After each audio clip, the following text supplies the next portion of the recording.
Today we'll talk about how can you disable your features notifications on your Vizio app.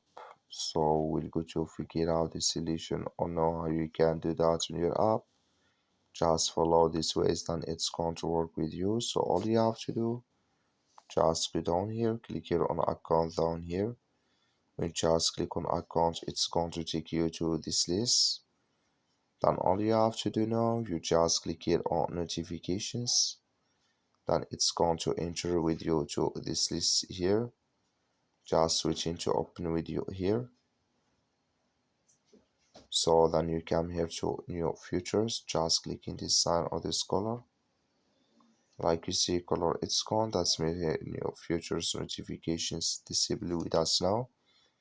So that's all you have to do. I wish you I get it. That's all. Thank you for watching. Don't forget to support us by liking, subscribe.